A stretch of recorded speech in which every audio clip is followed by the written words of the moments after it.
Всем привет и добро пожаловать! Я Наташа.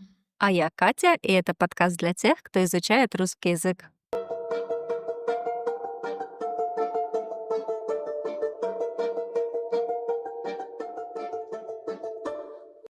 В этом выпуске мы хотим поговорить о характере человека. Не секрет, что в любом языке есть прилагательные, которые описывают характер человека. И часто наши ученики знают только добрый, злой, хороший и плохой. В этом выпуске мы хотим дать вам больше слов и рассказать, как и где вы можете их использовать. Да. Ну что, начнем с чего-то позитивного?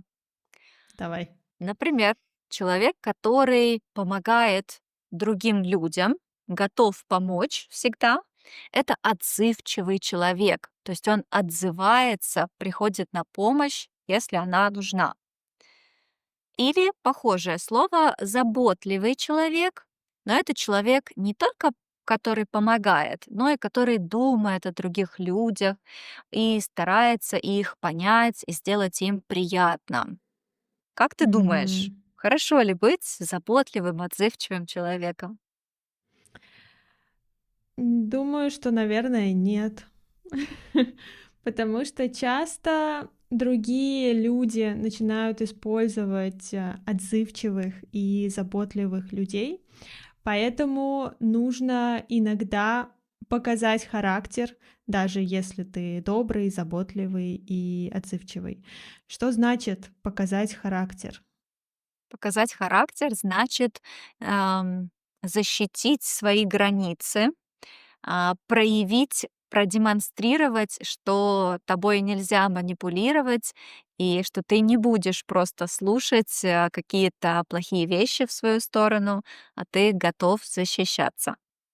Перед тем, как мы продолжим, я хочу пригласить вас в разговорный клуб русского языка. Он доступен патронам нашего подкаста. Вы можете выбрать удобный день и время. На встречах разговорного клуба мы обсуждаем выпуски подкастов, обсуждаем фильмы и просто общаемся. Все детали в описании. Продолжаем. Человек, который с радостью делится всем, деньгами, временем, вещами, это щедрый человек. И антоним — это жадный человек, это человек, который не любит делиться другими вещами. Жадина-говядина. А, кстати, как ты продолжаешь эту фразу? Я хотела тебя спросить. Жадина-говядина, соленый огурец. Мгм. Для А у меня тебя? для меня тоже это естественно звучит, но мне почему-то кажется, я обычно отвечала: "Жадина говядина, большая шоколадина". Мгм. Я недавно увидела этот рил, где спрашивали людей на Мгм. улице, и я подумала: "Нет, вы всё говорите неправильно". Для меня самой странной версией является, что-то про барабан, Турецкий барабан. турецкий барабан, что первый Да. раз слышу. Но у нас всегда было: жадина, говядина, соленый огурец, на полу валяется, никто его не ест. А, Такого У вас не так? продолжения не знала.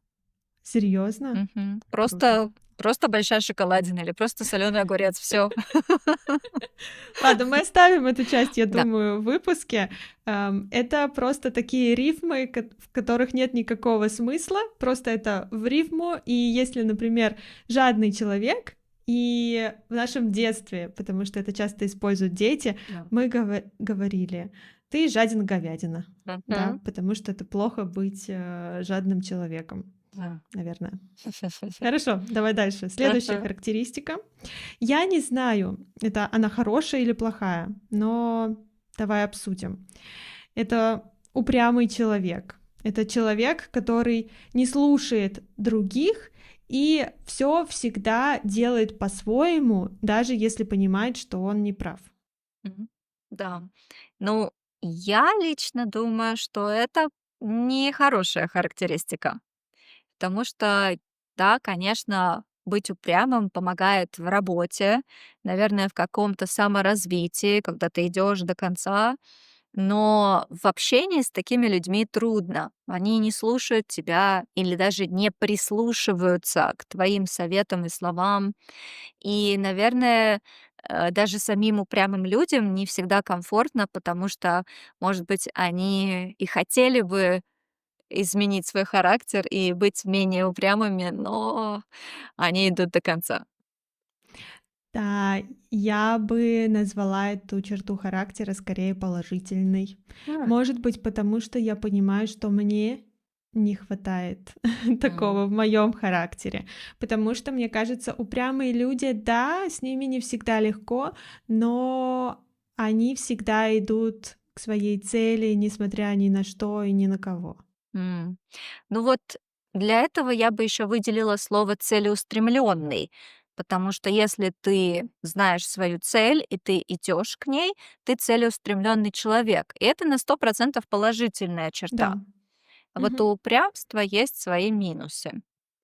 Да, всегда, когда говорят: "А, ты такой упрямый", это всегда что-то отрицательное, это не комплимент, конечно же.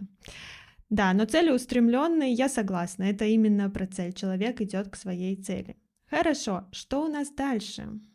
Еще есть такая характеристика, как стеснительный человек. Вот стеснительный человек — это человек, которому некомфортно быть в центре внимания, и ему трудно начать разговор с незнакомым человеком. Ну, я думаю, что это негативная характеристика, она приносит много проблем человеку, поэтому для меня это негатив. А для тебя? Тоже, мне кажется, что очень трудно жить, когда ты стеснительный человек. Да, то есть ты не можешь попросить повышения на работе, ты не можешь налаживать какие-то связи с другими людьми, которые потом будут полезными для тебя. И, наверное, также сложно найти вторую половинку, если Мгм. ты стеснительный. Да, наверное, вообще большая часть действий в жизни идет через преодоление себя и этой черты. И такое постоянное напряжение, оно никому не нужно. А, кстати, как ты думаешь, может ли стеснительный человек быть учителем? Какой интересный вопрос. А, Мне кажется, может, но опять-таки ему придется преодолеть себя, потому что, например, если ты работаешь в университете или в школе, и ты стоишь и читаешь лекцию перед большой группой молодых людей, это страшно, это Да. стресс. И поверьте, иногда эти молодые люди не очень позитивно к вам относятся. И нужно быть довольно уверенным в себе человеком, и нужно м, показывать как минимум эту уверенность, чтобы завоевать это уважение от них. Да, еще одно хорошее слово, да, уверенный в себе Мгм. человек. Да. Да, отлично. Сейчас вы слышали это в контексте, я думаю, было понятно.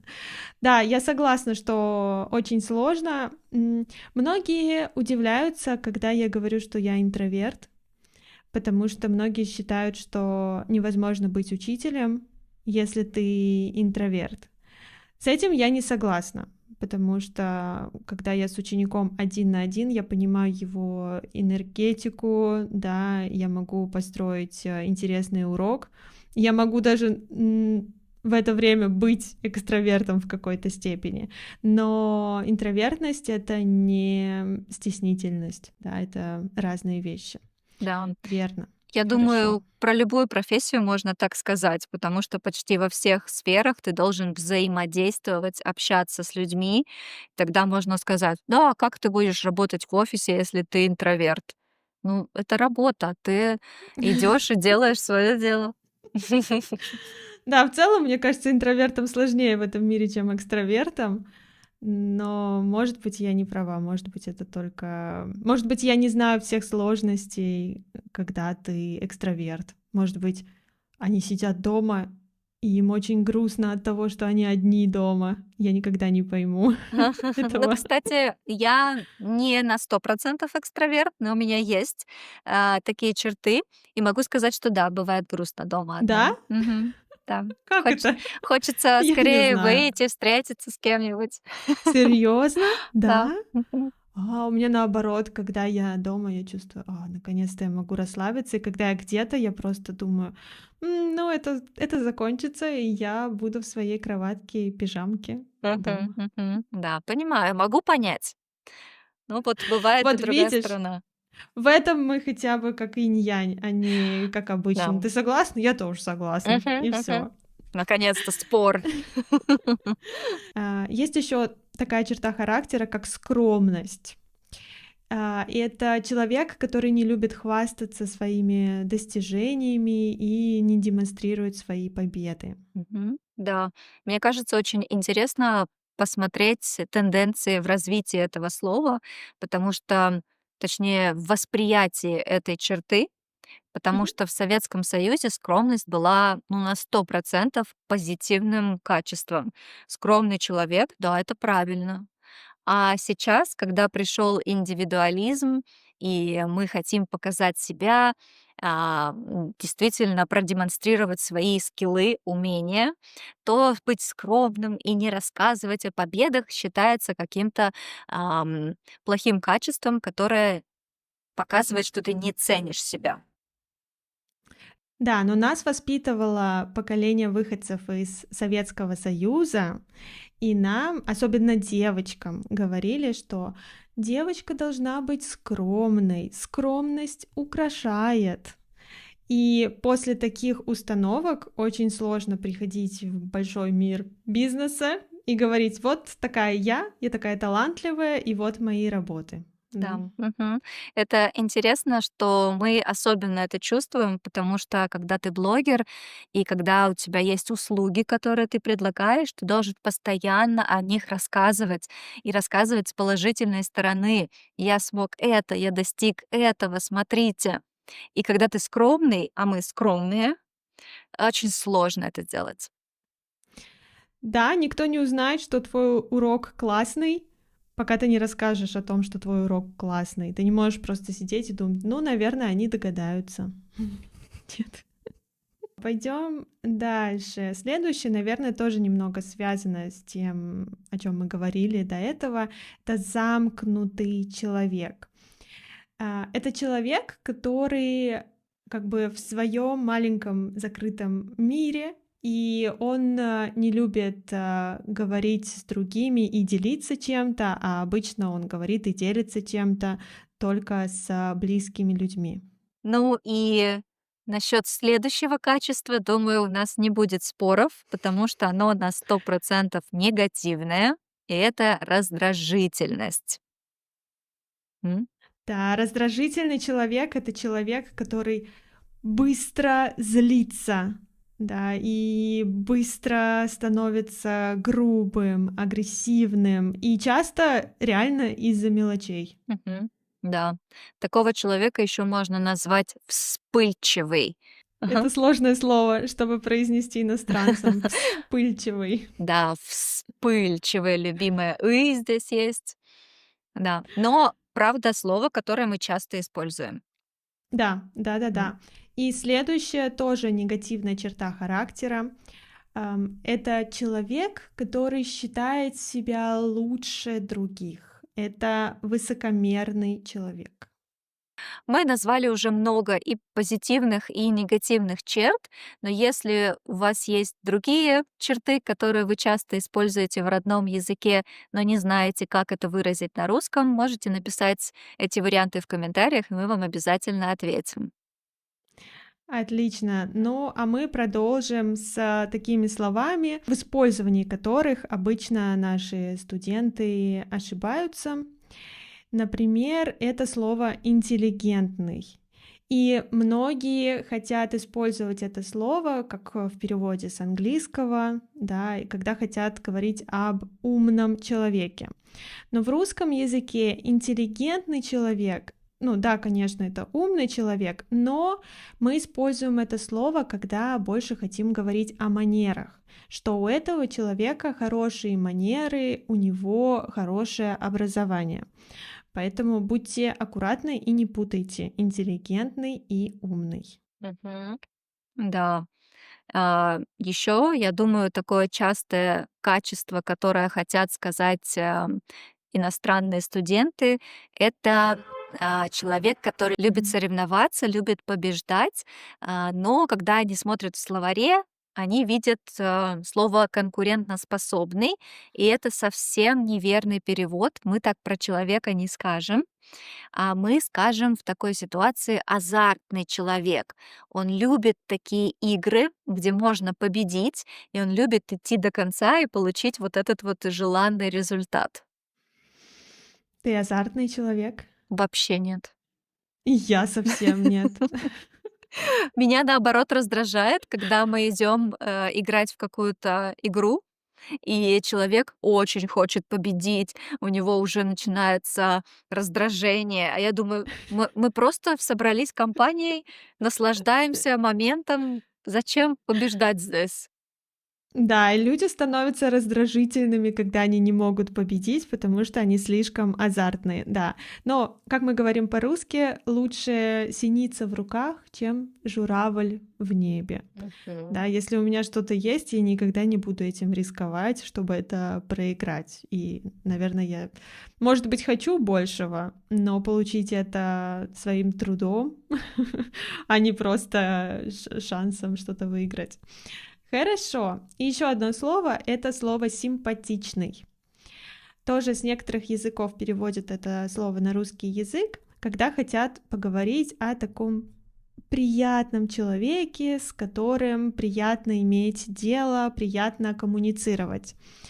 Но когда мы по-русски используем слово «симпатичный», мы говорим больше о внешности человека или даже объекта, да, то есть что-то выглядит красиво, кто-то выглядит красиво. То есть мы можем сказать симпатичная девушка, симпатичный мужчина или симпатичная машина. Нет, Ну, да. как-то симпатичный домик, да. Да, что-то милое такое. Не дом, а Мгм. домик. Симпатичный домик звучит хорошо. Да, это слово симпатичный вызывает симпатию, но визуально. Мгм. Да. Да, на 100% согласна.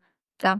И вообще слово "приятный", не бойтесь его использовать. Мне кажется, мы можем вообще про все сказать "приятный". Приятная атмосфера, приятный человек, ну, у него приятный характер. Приятный голос. А, нет, не так, Мгм. не так, не так. Приятный голос. Очень. Да.